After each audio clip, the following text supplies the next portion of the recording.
Hello, everyone. So, the Revolutionary War is over. Now we're going to be talking about the Articles of Confederation. So, let's get to it. So, during the Revolution and then right after gaining independence, the states are writing their own constitutions.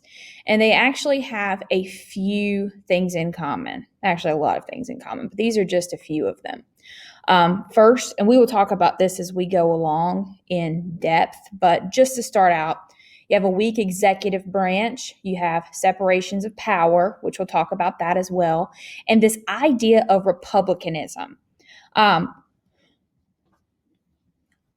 republic, you've learned about this in world history, you learned about it in civics. This is where you have elected representatives that advocate on your behalf. This is where power is held by the citizens, that they vote, and the power is given by those citizens that vote, and it's exercised by the representatives that they pick. So this is basically centered on eliminating things like corruption and greed. And if it was necessary to serve the state in a truly representative way, ignoring self-interest and individual will. It's meant to help the people because the people are the ones that have the power, and they exercise that by voting.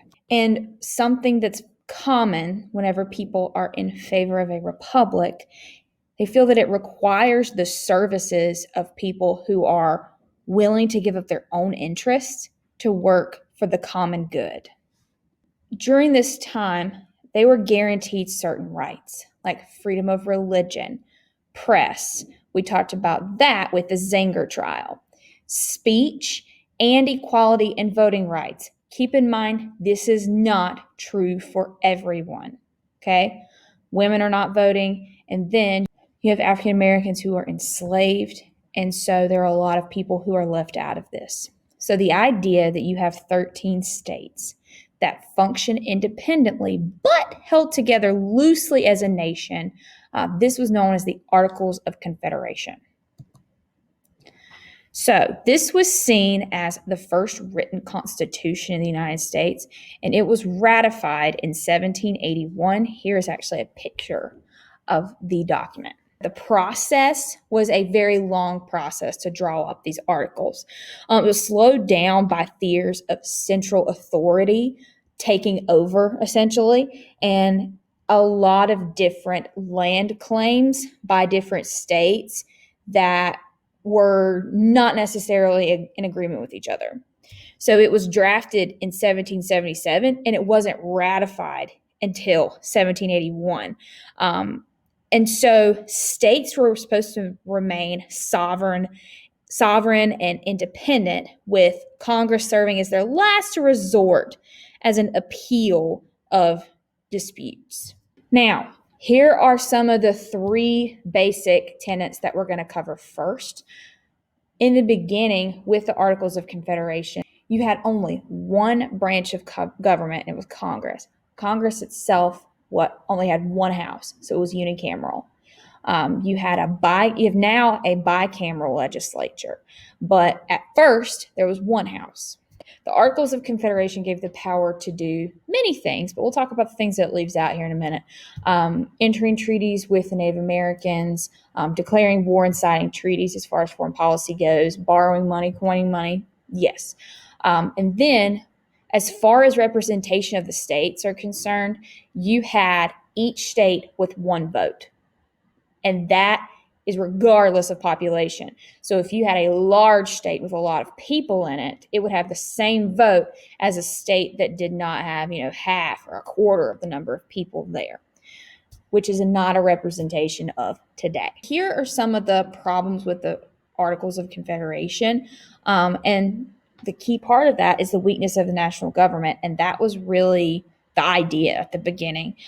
Congress was unable to regulate interstate and foreign commerce. Some states refused to pay for goods they purchased from abroad, so this was an issue.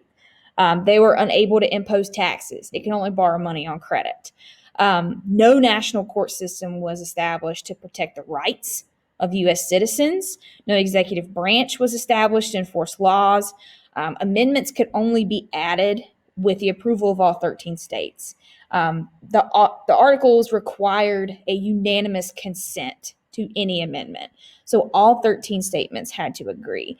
And given the rivalries and the sectional differences, like the difference between different sections in the United States, it made the articles essentially impossible to adapt and change.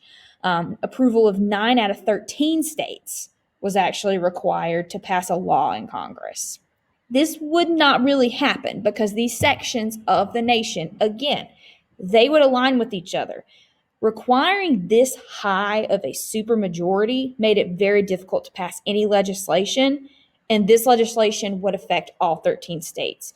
So unfortunately, these articles did not have any respect abroad. States were able, to conduct their own foreign policies. Then there were border disputes between the states.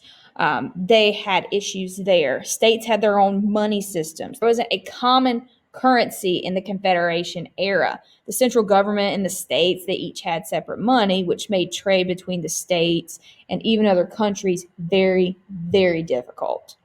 The Confederation government couldn't really help settle any Revolutionary War era debts. So the central government and the states owed a lot of money to European countries and different investors. And also, on top of that, without the ability to tax and no power to make trade between the states and the other countries viable, the United States was in a huge economic mess whenever we're approaching 1787 at this point. So, along with this, the United States had gained a lot of territory during the Revolutionary War. How in the world is this going to be divided and settled? What happens next? So, if you take a look in this red line, this is the western land that was acquired from the British.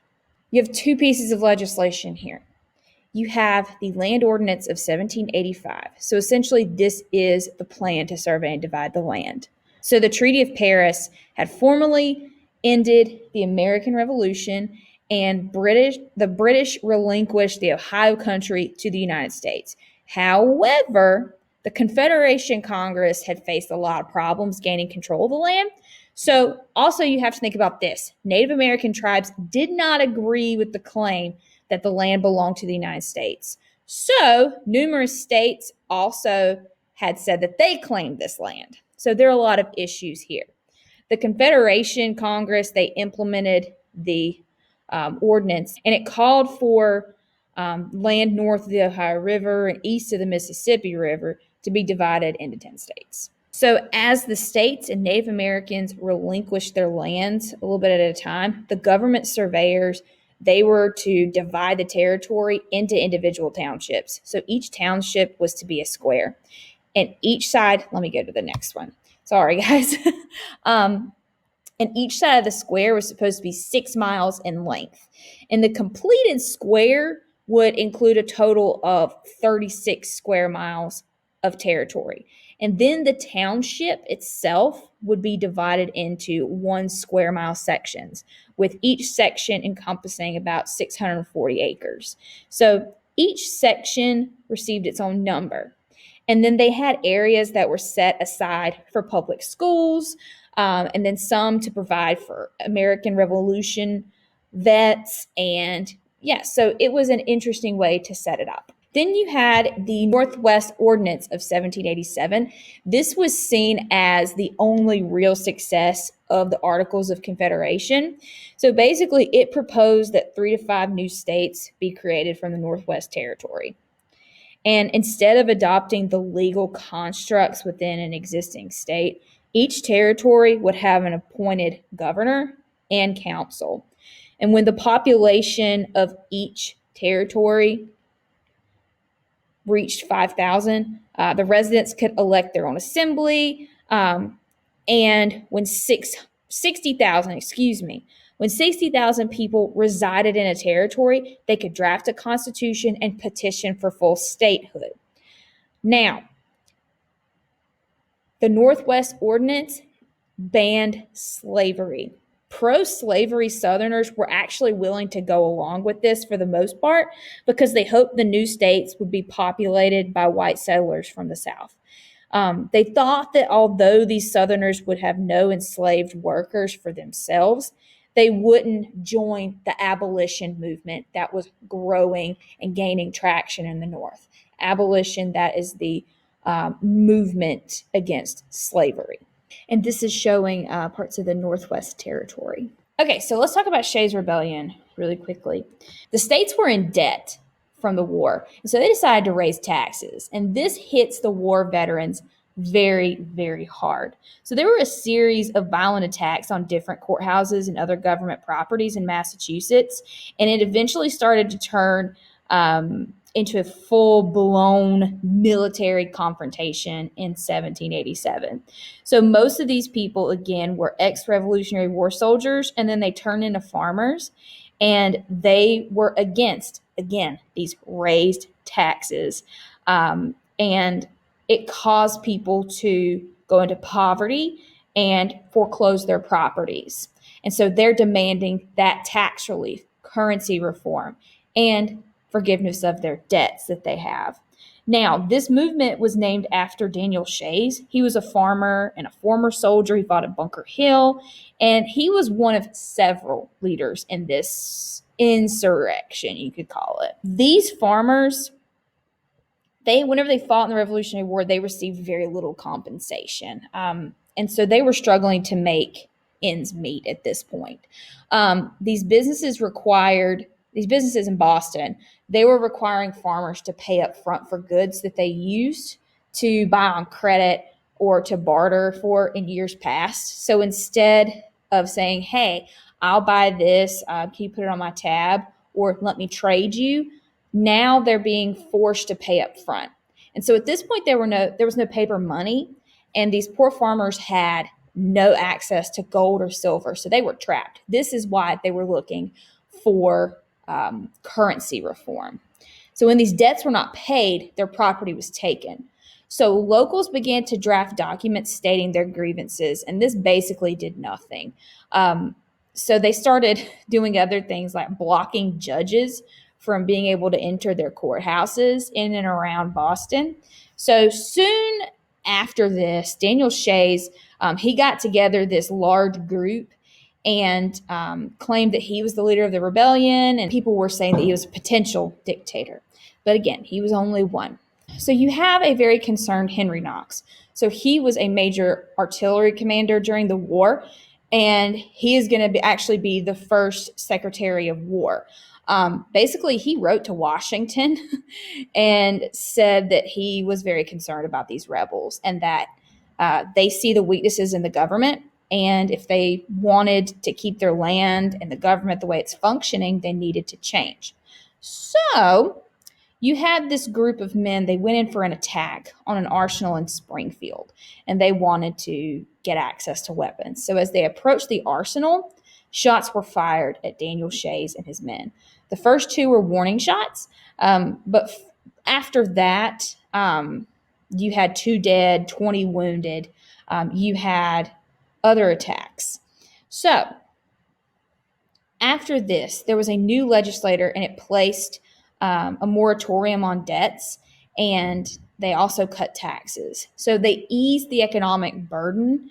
You have George Washington, who was convinced to come out of retirement, and he takes part in the Constitutional Convention that's coming up, and we'll talk about that soon. And there is where he's elected the first president of the United States.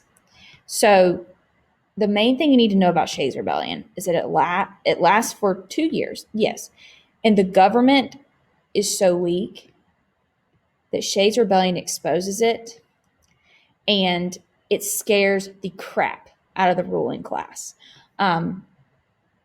Those that are wealthy, those that are basically calling the shots, they're scared. And so because of this, you have reform that takes place and a strengthening of the national government. And this is actually a memorial near the last engagement of Shays' Rebellion. So that's all for today. I hope you all have a great rest of your day.